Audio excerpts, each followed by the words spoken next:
Hello students, welcome back to my channel twelve physics. আজ আমাদের আলোচনার টপিক ক্লাস 12-তে ছায়া প্রকাশনের বই থেকে যে সলিউশন সিরিজটা চলছিল তার আজকে ধারকত্ব ও ধারক অধ্যায় থেকে এমসিকিউ #8। আজকেই লাস্ট এমসিকিউ ধারকত্ব ও ধারক। এর পরের ভিডিও থেকে মানে পরের ক্লাস থেকে আমরা তড়িৎ প্রবাহ ও ওহমের সূত্র আলোচনা করব। তো আজকে আমরা 57 থেকে 64 নম্বর প্রশ্ন নিয়ে অঙ্ক আলোচনা করবো। এইসবগুলো যেগুলোতে হিন্টস দেওয়া আছে সেগুলো জাস্ট বলে তোমাদের বেরিয়ে যাবো। হয়তো তোমাদের টাইম মতো 8 সেপ্টেম্বরের মধ্যে, 8 সেপ্টেম্বর না মনে পড়ছে না আমার, 10 সেপ্টেম্বর ওদের তোমাদের থার্ড সেমিস্টারের পরীক্ষা, তার আগেই কিন্তু আমি যাতে কমপ্লিট করতে পারি। 57, 56 পরে 57। একটি সমান্তরাল পাত ধারককে আহিত করার জন্য একটি ব্যাটারিকে ব্যবহার করা হলো যতক্ষণ পর্যন্ত না ধারকের পাত দুটির মধ্যে বিভব প্রভেদ ব্যাটারির তড়িৎচালক বলের সমান না হয়। ধারকে সঞ্চিত শক্তি এবং ব্যাটারির দ্বারা কৃতকার্যের অনুপাত কত হবে? আচ্ছা দেখো, এখানে হিন্টস দিয়েছে ধারকে সঞ্চিত শক্তির পরিমাণ কত হয়। W1 = ½ C/v²। পরিষ্কার হলো? এবার এটাকে আমরা লিখতে পারি ½ QV। হ্যাঁ লিখতে পারি, কোনো প্রবলেম নেই। পারি তো? কেন? কারণ সিভি মানে তো কিউ, সিভির জায়গাতে কিউ নিচে আর একটা ভি পড়ে আছে। বেশ, এবার কি বলেছে? ব্যাটারি দ্বারা কৃতকার্য কত হয়? ব্যাটারি কত কাজ করে না কিউ ইন্টু ভি হলো। এবার এই দুটোকে যদি রেশিও নিই W1/W2, অনায়াসে বুঝতে পারছো যে প্রথমটায় হাফ, পরেরটায় 1, তার মানে 1/2 মানে হচ্ছে 1:2। 1:2 মানে হচ্ছে অপশান নাম্বার সি। হিন্টস দিয়েছিল, ধরিয়ে দিলাম একদম, AIEEE 2007। নেক্সট 58। একটি সমান্তরাল পাতধারকের পাত দুটির মধ্যে কে পরাবৈদ্যুতিক ধ্রুবক সম্পন্ন একটি ফলক থাকাকালীন ধারকের ধারকত্ব সি। আচ্ছা, ধারকটিকে ভি ভোল্টে আহিত করা হলো, পরাবৈদ্যুতিক ফলকটিকে ধীরে ধীরে পাত দুটির মধ্যে থেকে বের করে পুনরায় প্রবেশ করা হলো। উক্ত প্রক্রিয়ার ফলে কৃতকার্য। দেখো, যদি কে পরাবৈদ্যুতিক ধ্রুবকটাকে বের করানোটাকে যদি তুমি পজিটিভ ধরো, বের করানোটাকে যদি তোমাকে পজিটিভ ধরো, যদি তুমি ধরো সাপোজ বের করাতে গিয়ে তোমাকে কিছু কাজ করতে হলো, তাহলে সেই কাজটা ফেরত পাবে যদি তুমি সেটাকে ঢুকিয়ে দাও, মানে ঢোকানো বা ঢোকানো। এটাতে কি হবে? কৃতকার্যটা নেগেটিভ হবে, যেটা ধরবে। এবং এই দুটোর পরিমাণ কিন্তু সেম হবে, দুটোর যোগ করে 0 হবে। অর্থাৎ তুমি বার করলে দেন ঢুকিয়ে দিলে, এটাতে কিন্তু কোনো পরিমাণে কোনো কৃতকার্য হবে না। আশা করি বোঝাতে পারলাম। 59। আচ্ছা, এটা অপশান নাম্বার সি। সি না ডি? ডিতে আছে 0টা। AIEEE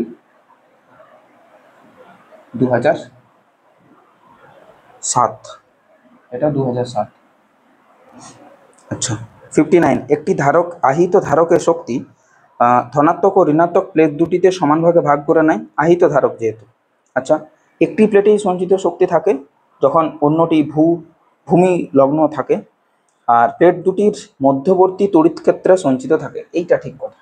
এই যে এখানে একটা পজিটিভ প্লেট আছে ধরো, ঠিক একই পরিমাণে এখানে একটা নেগেটিভ প্লেট আছে,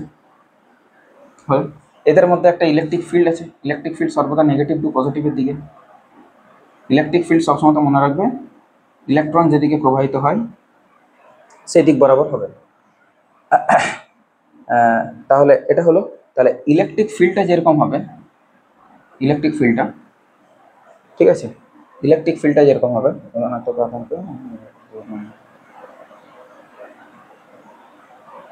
উল্টো হাতে ফেললাম, এটা এই পাশে, প্রত্যেকটা ছবি এই পাশে, পজিটিভ টু নেগেটিভের দিকে।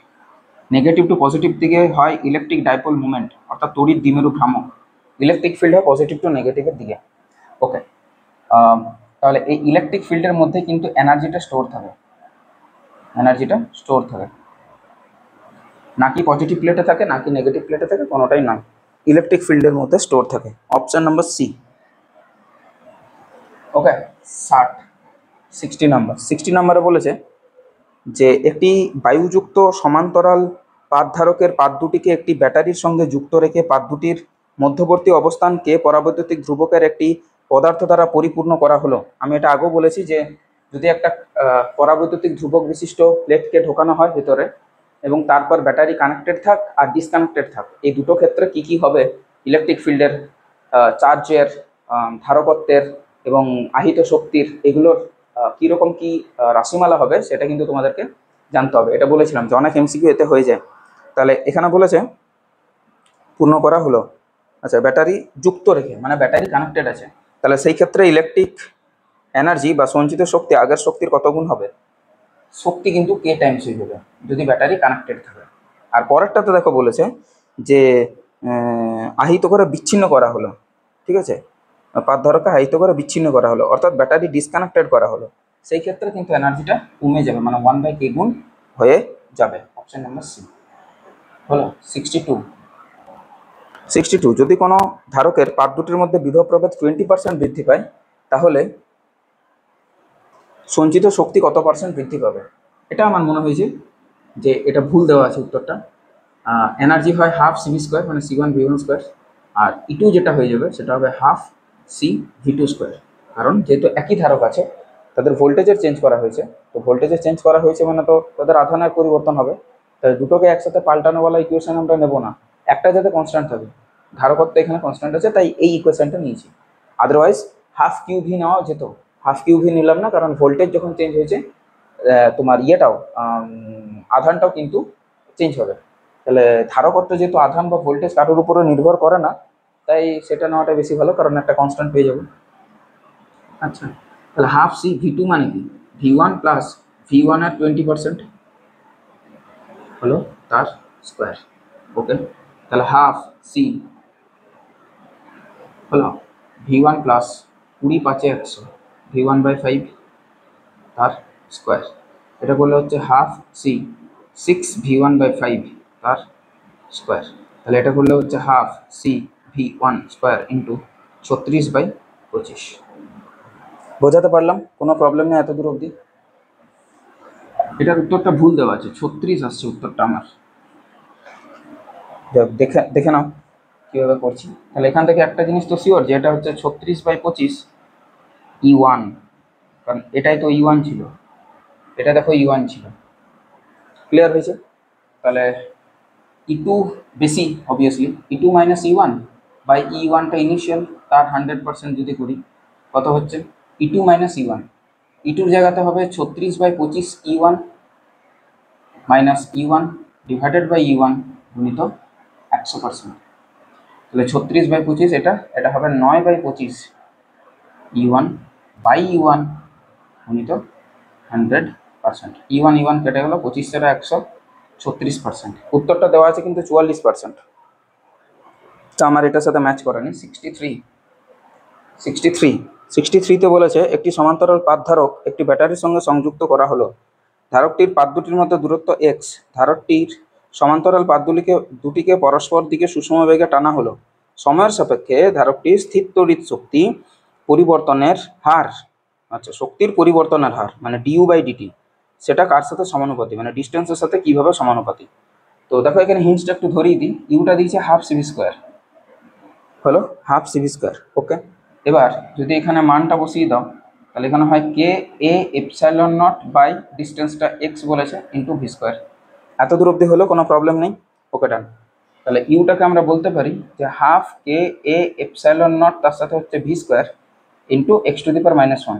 এবার যদি আমি du/dx নিই, কারণ পরিবর্তনের হার বলেছে, পরিবর্তনের হার বলেছে, তাহলে du/dt নিতে হবে।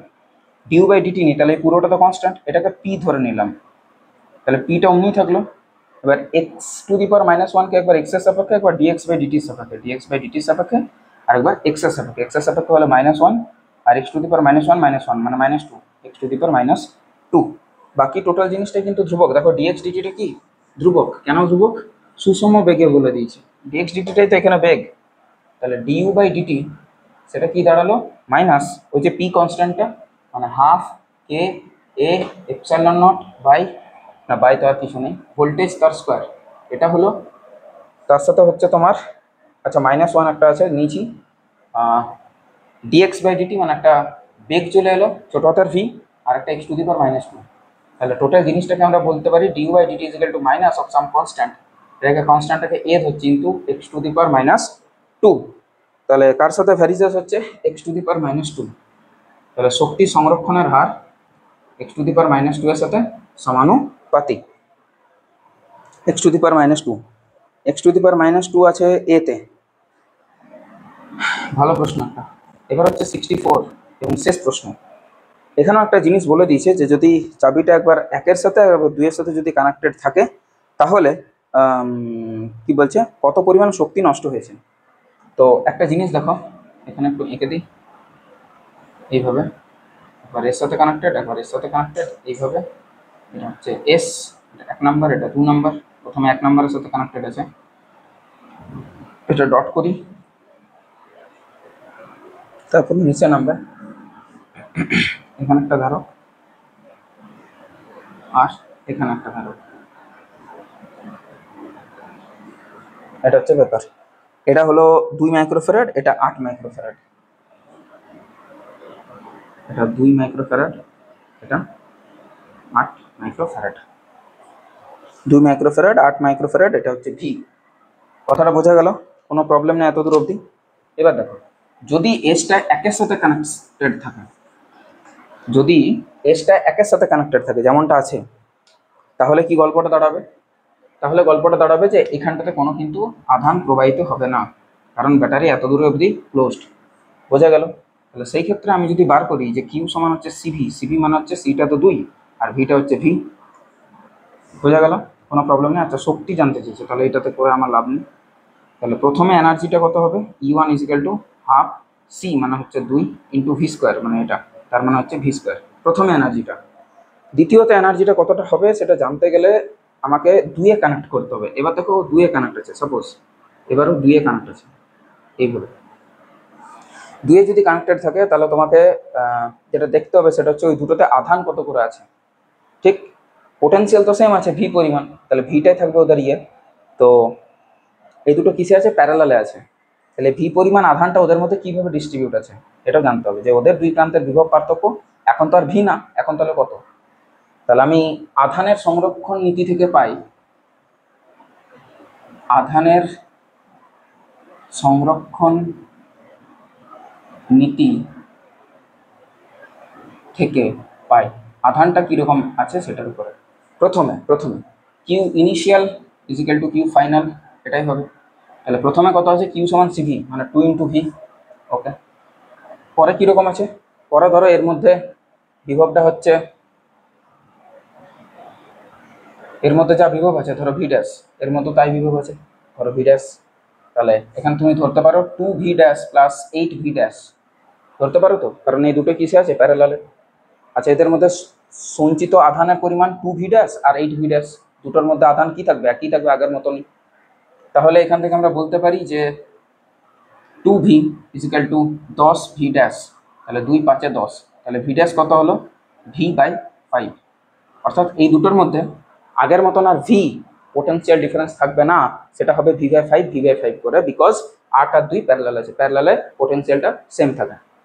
এবার যদি আমি বলি যে এনার্জি নাম্বার 2, এটা যদি বার করি তাহলে হাফ সি, সি মানে হচ্ছে তুল্য সি, 8 আর 2 আছে প্যারালাল, প্যারালাল মানে হবে গুণফল বাই যোগফল, সরি প্যারালাল মানে কেবল যোগ হয়ে যাবে, 8 আর 2 10 into V dash square, V dash square. তাহলে এখানে হচ্ছে 5 V dash square, V dash square মানে ভি স্কোয়ার বাই 25, তার মানে হচ্ছে ভি স্কোয়ার বাই 5। তাহলে আগে কত ছিল? আগে ছিল ভি স্কোয়ার, পরে কত হলো? V square by 5। তাহলে কি বলেছে এখানে? জানতে চেয়েছে পার্থক্যটা। তাহলে পার্থক্যটা শুরুতে বেশি ছিল, পরে কমে গেল। তাহলে V square minus V square by 5 divided by V square গুণিত 100%। V square minus V square by 5 মানে 4 ভি স্কোয়ার বাই 5, তাহলে 4 ভি স্কোয়ার বাই 5, নিচে আছে একটা V square into 100%। V square কেটে গেল, 5 20 100, মানে 80% শক্তি কিন্তু ক্ষয় হবে। 80% শক্তি ক্ষয় হয়ে এটা দাঁড়িয়ে থাকবে ভি স্কোয়ার বাই 5। 80% শক্তি ক্ষয় হবে, NEET 2016, option number C. Option number C, NEET 2016, অর্থাৎ নিট জবে থেকে শুরু হয়েছে 2016 সালে, এবং সেটাই অনেকটাই কঠিন কোশ্চেন ছিল নাকি। তো সেইখানকারই একটা প্রশ্ন তোমাদের এটা ছিল। এখানে আমাদের ধারকত্ব ও ধারক টাটা বাই বাই আলবিদা করতে হবে এবং পরের চ্যাপ্টারে মুভ করতে হবে। আশা করি জিনিসগুলো বোঝা গেল। বুঝতে না পারলে অবশ্যই কমেন্ট সেকশনে কমেন্ট করবে। দেখা হবে নেক্সট ভিডিওতে তড়িৎ প্রবাহ এবং ওহমের সূত্র অধ্যায়ে। টিল দেন পড়াশোনা করতে থাকো, ভালো থাকো, সুস্থ থাকো, টেক কেয়ার। বাই।